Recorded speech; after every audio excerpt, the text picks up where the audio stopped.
Hey everyone, so today's video in Inariel Legends Dragon Hunt, we're going to be going over Immortal gear. Now Immortal gear is the type of gear that allows you to have different substats on your gear, which is something that you can only do with Immortal gear. You can't do with anything else. If you see here, like on my Guan Yu, he has a +6 Immortal helmet, and he does have some random substats, one of which being healing at 3.6%. Now, there are two other slots here, and we'll talk about that a little bit. But, you know, these substats actually allow for different types of builds on your heroes. Now, you can't pick and choose. It's all random, and then you have to get it over time, whatever builds you want, which is certainly how these games get you, is, you know, you have to continue the grind until you actually get what you want. But at the same time, it is kind of cool that AFK has established this kind of variance in gear, which is, at least to my knowledge, and I don't play a whole lot of AFKs, but that's another unique kind of thing that I enjoy about this game. So, we're going to be talking about the Immortal gear. There is no way to actually farm Immortal gear just baseline. You can't, like, farm for a Zenith Stealth Dagger and look at the substats and decide to keep it or not. You have to kind of build this. And the way you do that is the very first step. So the first step to getting this Immortal gear is to be able to complete stage 15 on your Mirage Abyss dungeons. So all 4 of these dungeons. At stage 15, you can see that on the rewards, you're able to get this piece of gear, which is Eternal 1 gear. It is Eternal gear with the little diamond on the bottom left. You can get normal Eternal gear on stage 13 and 14, but it does not have the diamond. The Eternal 1 gear does have slightly higher, percentage bonuses for your heroes, which is really nice. But then you can only upgrade Eternal 1 gear to +12, where Immortal gear, I don't even know what the max is. I don't know if it's like 20. It goes in intervals of 3, but it takes a lot of resources to level up Immortal gear. But anyway, so those are some of the things that you should keep in mind as we're talking about in the video. But the first step, again, is going and getting Eternal 1 gear. So you have to hit stage 15. Once you do that, you then want to jump up to stage 17. Stage 17 is when you get the chance to get these energy stones. So these energy stones do a couple things, and we will talk about that in a second. But the very first thing that you can do with these energy stones is take an Eternal 1 weapon and rank it up to Immortal. So that's how you actually acquire Immortal gear. You get all of these Eternal 1 pieces, you level them up to level 12, and then you're able to use your energy stones to upgrade them to Immortal.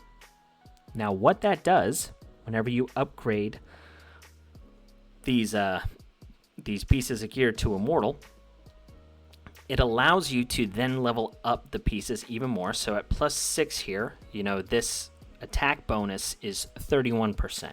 Where if it was regular Immortal 1, like right here, it would stop at 27. So you have the ability to get even more bonuses out of your Immortal gear whenever you actually upgrade it.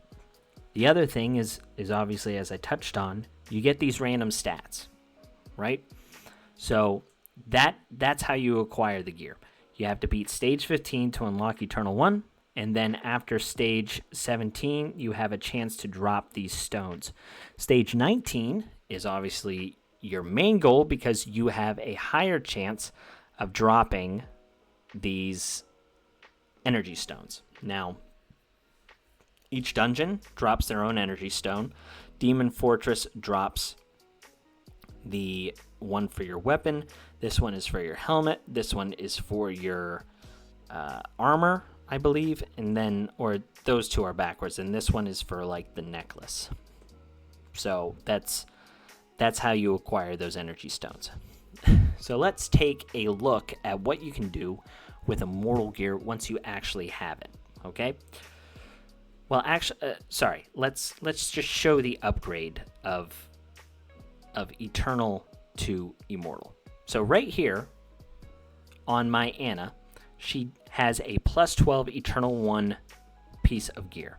If I did not have the necessary stones or anything like that to rank this up from Eternal 1 to Immortal, I couldn't do anything here. I would just stop at 54% health, and she's just sitting there. I don't have any kind of additional benefit.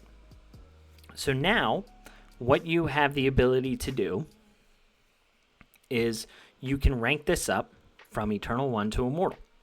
All of your stats stay exactly the same, but now you have the ability to get 3 random stats on this piece of gear whenever you hit rank up. If you click on this exclamation point, you can see the stats that you're able to acquire on these substats. The amount of stats, random subsets that you get is exactly that. It's random. You can get 1, you can get 2, or you can get 3. And they are going to be one of these 3. It also shows you the stat value range. This is also important, and we'll get to that. So what we're going to do is we're going to rank up this piece from Eternal 1 to Immortal. So yes, we're going to confirm it. And we got a really bad random stat. So we just got 340 defense on our piece of gear. Not very good. But on the plus side, it's 340 armor that we didn't have before. And on top of that, now this 54% health bonus can be enhanced, and I can level this up 3 levels, and now I have 58% health bonus. So I can just do a quick enhance there, and we're good to go. All right, so let's say you don't get the necessary stats that you want. What you can do is you can re-roll this. One of the really nice things about this game is if you re-roll a piece of gear and you don't like what you rolled, you can keep the same piece. So if I refine this, see right here, I got movement speed.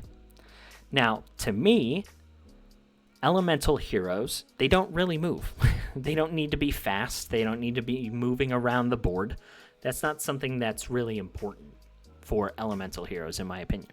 So I will just keep this piece. Even though it's not good, I'd much rather have the 340 armor. So that's one of the things you can do. The other thing you can do with these pieces is you can increase or re-roll the range that this armor effect on your as your substat is. What I mean by that, so my armor right now, it can roll anywhere from 300 to 900, and I rolled a 340, which is pitiful. So if I wanted to, if I liked this substat and I wanted armor, and I know that I'm on the lower end of this scale, which I am, I can just hit refine here with the stat value refining, and it will re-roll this value. So it'll keep the effect, the armor will stay here, but the value range will change. So it could go lower, it could get closer to 300, or I could get closer to 900. So that's another thing that you can do. So let's say that on a hero where I actually like the substats. So let's say for Edward here. Attack speed is really good, and then attack I also like. So here, I have 2 substats that I really like. From the substat, my attack speed is 8.4, so it's kind of like in the middle, maybe even just a little bit on the low range. And then my attack bonus was 740, which is actually kind of high, right?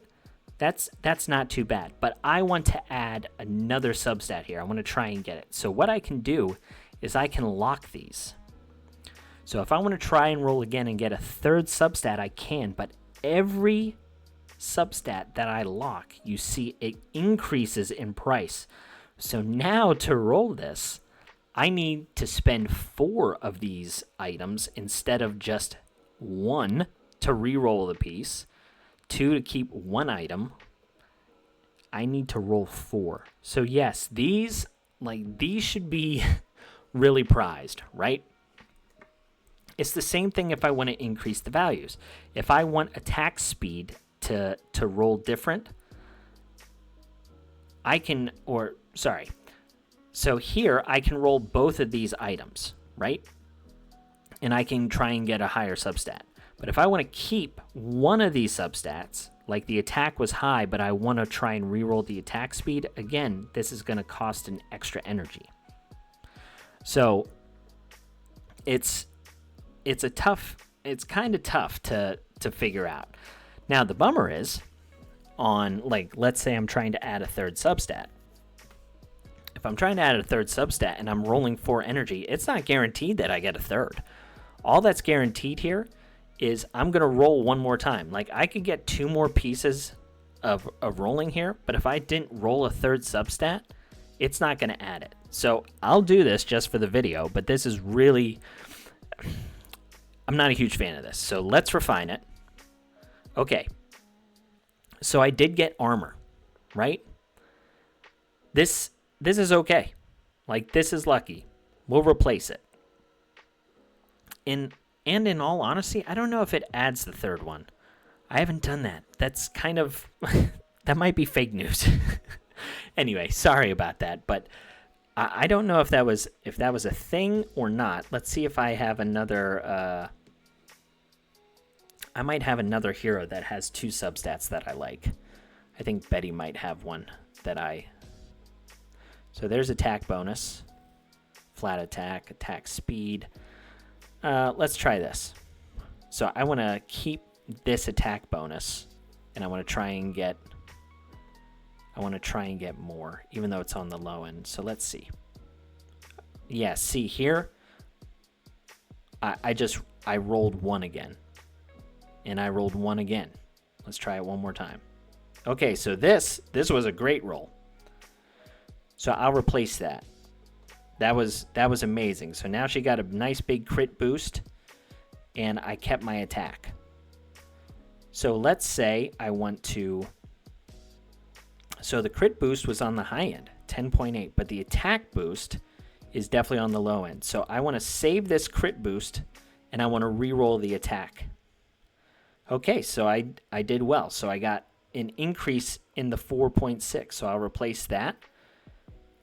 That's good. I mean, it's right above half. So not too shabby. So that's kind of how that works. So now that I have 2 pieces, let's see if I got lucky here. Oh, I actually don't have enough. Bummer. That would have been nice. Let's see on our next. I just want to see if I got so lucky with that third roll or not. Crit resistance and armor. Attack speed's pretty good. Crit boost and armor. Energy regen on hit. None of these are really that good.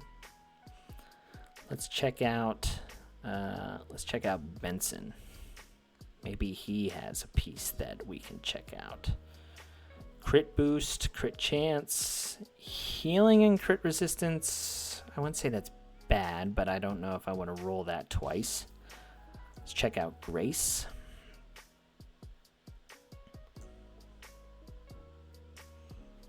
Crit chance and attack bonus. Okay, let's try this. Okay, so if we lock these 2 again and we refine, do we get the third? We do. Huh. Okay, maybe that's guaranteed once you have 2. I still don't know if I'm getting super lucky, but I'm 2 for 2. So there you go. One thing to note is with these pieces of gear, you can't move these. You know? Like, when I try and unequip, it gets stuck. Now, the only downside to this is if you want to move gear around to your heroes, yes, you can't do it. So it's kind of just jammed there. But then the nice thing is you can change these around. Yes, you're gonna have to re-roll all of your energy pieces or whatever that you farm from the dungeon, but yeah, you can change it just how you please. Now the other thing to note is these stats don't go up at all when you roll this piece of gear. All that goes up is the baseline stuff. So the attack bonus, the attack, and then on your weapon, the armor. So that's all that happens. In order to get these items up, you need to do the stat value refining. Okay?